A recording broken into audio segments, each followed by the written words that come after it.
নমস্কার, তোমাদের সবাইকে সুদীপ্ত ফ্রেন্ড লার্নিংয়ে স্বাগত জানিয়ে আজকের ক্লাসটি শুরু করছি।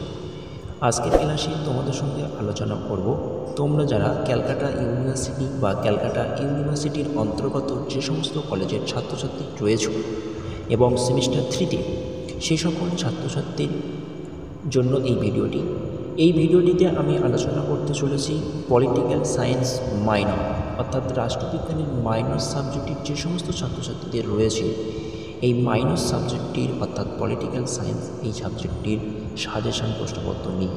তো তোমরা ভিডিওটির প্রথম থেকে শেষ পর্যন্ত অবশ্যই দেখো এবং এখনও পর্যন্ত যারা আমার চ্যানেলটিকে সাবস্ক্রাইব করো তারা অবশ্যই চ্যানেলটিকে সাবস্ক্রাইব করো। চলো দেরি না করে মূল বিষয়ের মধ্যে প্রবেশ করা যাক। দেখো প্রথমে কী রয়েছে।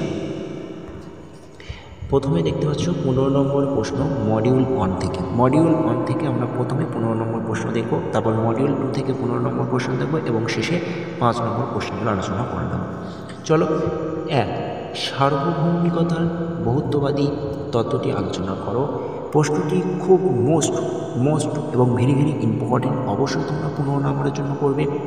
আমি যারা ইংরেজি ভার্সনের ছাত্রছাত্রী রয়েছে তোমরা অবশ্যই আমি প্রশ্নের সাথে সাথে ইংরেজি ভার্সনের প্রশ্নগুলো দিয়ে দিয়েছি, তোমরা অবশ্যই ফলো করো বা দেখো। 2 আইনের সংজ্ঞা দাও। একই সঙ্গে আইনের বিভিন্ন উৎসগুলি বর্ণনা করো।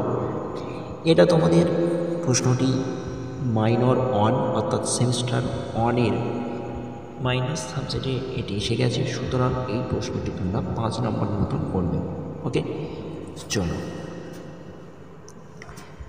3 ব্যক্তিত্ব স্বাধীনতা বলতে কি বোঝো? ব্যক্তিত্ব স্বাধীনতা রক্ষা কবচগুলি কী কী?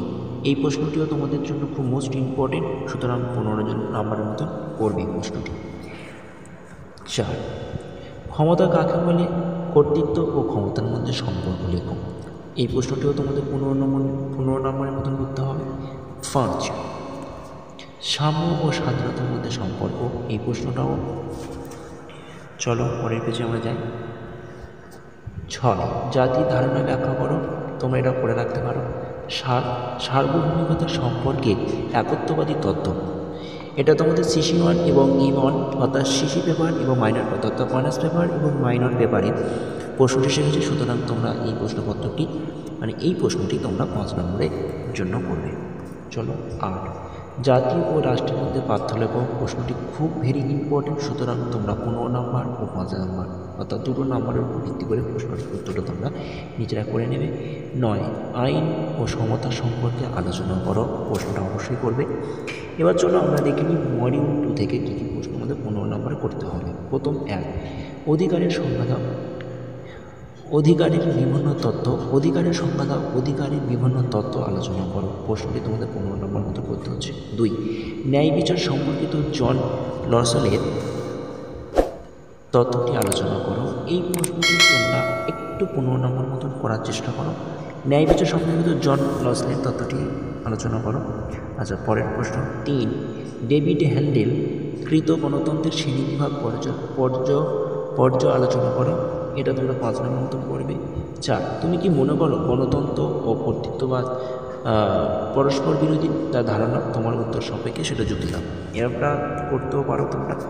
5 নাগরিকতার উদারবাদী তত্ত্বটি সমালোচনা লেখো। 6 স্বাধীনতা সম্পর্কে জন স্টুয়ার্ট মিলের ধারণা। 7 কর্তৃত্ববাদী রাজনৈতিক ব্যবস্থা সম্পর্কে আলোচনা করো।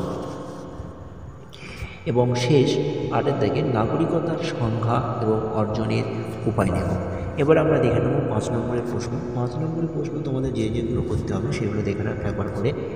1 ক্ষমতা ও কর্তৃত্বের মধ্যে সম্পর্ক। 2 জাতি ও রাষ্ট্রের মধ্যে পার্থক্য। 3 কর্তৃত্ববাদের বৈশিষ্ট্যগুলি।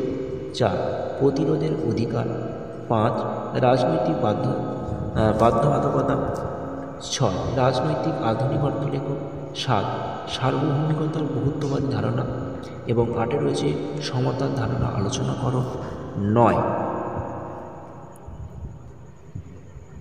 বিকাশমুখী রাষ্ট্র কি। 10 স্বাধীনতা ধারণা। 11 ক্ষমতার উৎসগুলি উল্লেখ করো। দেখে নাও। 12 নাগরিকতার বিলোপের উপায়।